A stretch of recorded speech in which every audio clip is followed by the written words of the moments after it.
Oke, udah siap semuanya? Sudah. Oke. Assalamualaikum warahmatullahi wabarakatuh. Waalaikumsalam warahmatullahi wabarakatuh. Waalaikumsalam warahmatullahi wabarakatuh. Baik, selamat siang Pak David dan juga teman-teman semua. Sebelumnya perkenalkan, kami dari kelompok 8 kelas F. Di sini kami akan mempresentasikan tentang aktor politik pengelolaan perkotaan. Nah, dalam kelompok F sendiri ini terdiri dari 4 orang, yaitu saya sendiri, Anissa Fitri, NIM 2018 0520 170. Selanjutnya, Ada saya Muhammad Iqbal dengan NIM 2018 0520213. Dan saya Adib Lazwar Irhami dengan NIM 2018 0520 250. Dan saya Mikdad Mahrus, NIM 2018 0520 252. Oke, nah selanjutnya ketika kita berbicara tentang aktor pengelolaan perkotaan, tentunya tidak lepas dari ketiga stakeholder terkait ini, yaitu civil society, pemerintah, dan juga pihak swasta. Nah, ketiga stakeholder ini saling berkaitan, mengingat dalam sebuah perkotaan tidak dapat berdiri sendiri tanpa adanya tiga pengelola tersebut. Nah, dalam aktor-aktor kebijakan politik ini, kebijakan publik perkotaan, pemerintah di sini termasuk dalam lembaga eksekutif, lembaga legislatif, lembaga instansi administratif, dan juga untuk civil society ada partai politik, NGO, ormas, dan juga warga individu sendiri. Nah, kemudian dua pihak ini akan saling bekerja sama dengan dibantu adanya pihak swasta sebagai pemberi modal di sini. Oke, selanjutnya ada peran legislatif dari sisi pemerintah, yaitu dengan tiga kewenangan yang dimiliki, yaitu sebagai fungsi legislasi, fungsi pengawasan, dan juga fungsi budgeting, tentunya sangat memiliki peran yang sangat penting di sini. Jadi, dengan fungsi legislasinya berperan sebagai sentral pembuatan kebijakan pada sistem politik yang nantinya berimbas pada adanya manajemen pengelolaan perkotaan. Kemudian penetap atas kebijakan yang diputuskan. Di sini dia bersinergi dengan lembaga eksekutif. Kemudian untuk menjalankan fungsi pengawasannya diadakan pengawasan pada tiap proyek yang dijalankan. Nah, kemudian ada peran eksekutif. Nah, untuk peran eksekutif akan dijelaskan oleh Saudara Adib. Silakan Adib. Oke, terima kasih Saudari Yani atas waktunya. Di sini saya akan membacakan peran eksekutif. Jadi di eksekutif sendiri memiliki tiga peran, yaitu peran yang pertama, kewenangan utama dalam proyek yang dijalankan. Nah, proyek ini sudah disetujui melalui sidang yang dilaksanakan antara eksekutif dan legislatif. Yang kedua adalah perancang kebijakan pembangunan. Nah, di dalam hasil dari sidang yang sudah dilaksanakan oleh eksekutif dan legislatif, nah, perancang kebijakan pembangunannya yaitu eksekutif melalui dengan APBN yang dikeluarkan. Di situ tertera apa aja yang akan dilaksanakan untuk tahun depan. Yang ketiga adalah pemangku tanggung jawab pembangunan. Nah, eksekutif sendiri adalah sebagai penanggung jawab dari hasil sidang yang kita kenal sebagai sidang APBN untuk Indonesia 1 tahun ke depannya, seperti itu. Lanjut, Saudari Yani.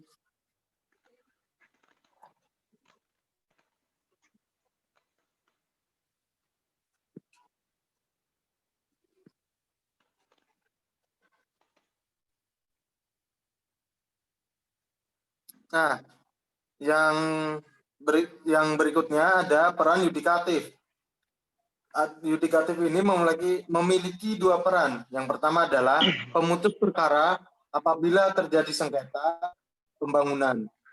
Yang kedua adalah tinjauan yudisial sebagai kekuasaan peradilan dalam menentukan keseimbangan tindakan yang diambil oleh eksekutif dan yudikatif.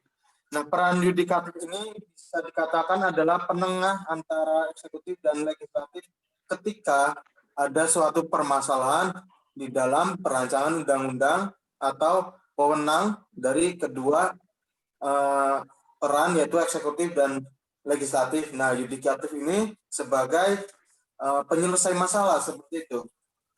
Terima kasih.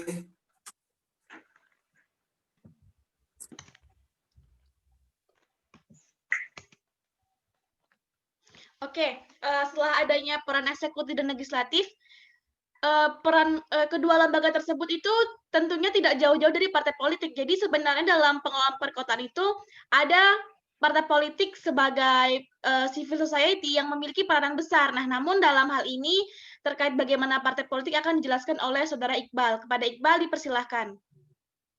Oke, terima kasih Ani. Oke, ketika kita berbicara mengenai partai politik dalam konteks pengelolaan kota, berarti kita berbicara mengenai masalah partai politik secara ideal. Walaupun ketika berbicara dalam konteks Indonesia, dikatakan nggak ada partai politik ideal dalam proses pengelolaan perkotaan. Nah, untuk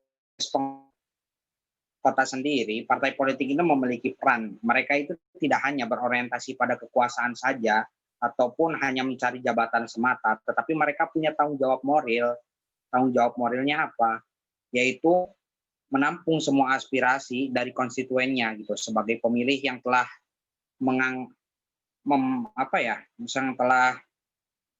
misalnya membuat pasangan calon yang diusung oleh partai politik itu duduk di kursi, maupun baik itu kursi eksekutif maupun kursi legislatif. Nah, berbicara mengenai masalah konsolidasi kepentingan, ini berarti berbicara mengenai masalah komunikasi politik. Komunikasi politik sebagai salah satu dari fungsi partai politik itu sendiri, yaitu di mana partai politik itu mencari aspirasi-aspirasi dari masyarakat, khususnya konstituennya, gitu, yang telah berhasil mengangkat pasangan calon yang diangkatnya itu ke dalam untuk mendapatkan kursi. Nah, di situ partai politik mencoba untuk menggali sebenarnya apa yang diinginkan oleh masyarakat itu. Nah, itu jadi tanggung jawab moral. Setelah itu, partai politik itu mengkonsolidasikan kepentingan yang ada di masyarakat, karena seperti yang kita ketahui bersama bahwasannya kepentingan yang ada di masyarakat itu sangat beragam. Nah, fungsi partai politik di sini apa? Mereka menyampaikan aspirasi-aspirasi, misalnya aspirasi-aspirasi yang sifatnya urgensi atau yang paling dibutuhkan oleh masyarakat untuk disampaikan kepada calonnya yang telah duduk di kursi eksekutif maupun legislatif. Nah, setelah itu barulah digodok oleh pasangan calon yang mewakili partai politik tersebut untuk dijadikan sebagai kebijakan. Nah, itu baik nanti misalnya terlepas dari proses pembuatan kebijakan dari mulai agregasi kepentingan, formulasi kebijakan, implementasi, evaluasi. Yang penting partai politik itu sudah menyampaikan apa yang telah masyarakat inginkan itu kepada pasangan calon yang telah diusungnya. Nah, tugas partai politik di sini adalah mengawal apa yang jadi kepentingan masyarakat itu sampai berbuah kebijakan.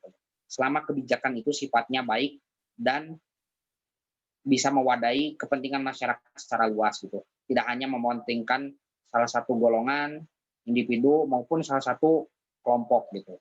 Mungkin itu aja ketika kita berbicara mengenai masalah partai politik dalam proses pengelolaan kota.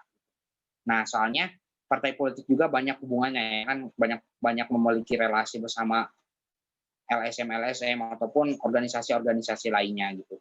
Itu sih. Terima kasih. Oke, terima kasih Iqbal.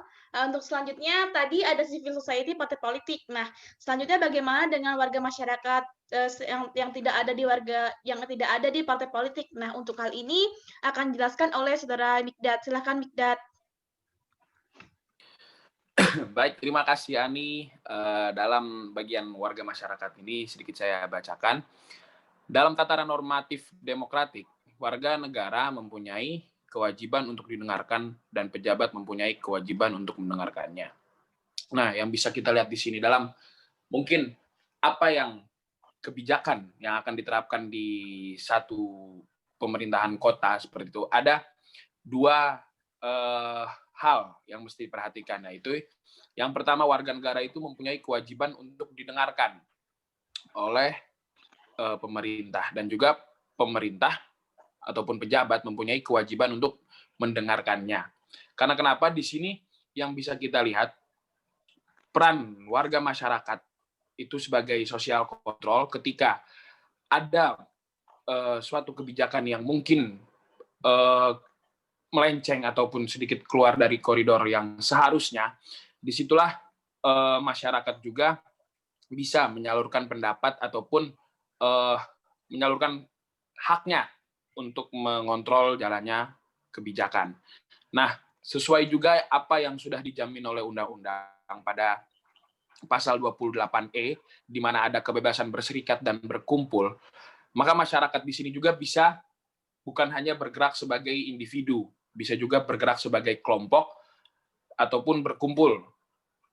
Dan di situ adanya ormas ataupun LSM, dan di mana yang tidak memiliki kepentingan apapun di dalam pemerintahan. Beda halnya mungkin dengan tadi yang dijelaskan oleh Saudara Iqbal mengenai partai politik, ketika ada masyarakat yang berkumpul dalam satu wadah LSM ataupun ormas, di situ benar-benar bisa dibilang pure suara dari masyarakat yang ingin disampaikan kepada pemangku kebijakan, yang di situ ada mungkin legislatif, eksekutif, ataupun yudikatif. Dan selanjutnya mungkin ada slide selanjutnya, Ani. Ya, hubungan aktor kepentingan yang terkait. Pandangan bahwa aktor individual terlibat dalam proses kebijakan, apakah aktor lapangan atau staf ahli dalam kementerian dianggap memiliki diskresi dan pilihan dalam tindakan mereka, walaupun tindakan tersebut terlihat dalam setting budaya dan sosial.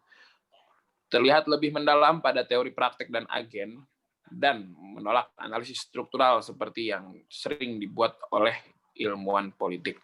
Nah, di sini juga tidak terlepas dalam jalannya pemerintahan perkotaan, pengambilan suatu kebijakan tidak boleh juga mengesampingkan pendapat para ahli. Maka dari situ juga pemerintah ketika ingin mengambil suatu kebijakan harus mendengarkan pendapat ahli yang sesuai di bidangnya. Karena kenapa? Untuk menjalankan suatu pemerintahan yang ideal, tidak boleh juga gerasa-gerusu ataupun berjalan tanpa dasar. Maka dari itu dipentingkannya untuk mendengarkan pendapat para ahli. Mungkin itu yang dapat saya jelaskan. Terima kasih. Oke, terima kasih semuanya teman-teman. Jadi itu saja yang bisa kami sampaikan dari kelompok 8. Nah, jika ada pertanyaan, nanti teman-teman bisa ditanyakan di channel YouTube yang akan kami lampirkan di grup kelas. Jadi nanti silahkan diberikan di kolom komentar dan nanti akan kami jawab. Mungkin dengan diskusi dalam kelas atau mungkin dengan kita by grup diskusi dalam grup ya teman-teman. Mungkin cukup itu aja dari kami. Apabila ada kesalahan, kami mohon maaf yang sebesar-besarnya. Saya selaku moderator dan juga teman-teman lainnya mengucapkan terima kasih.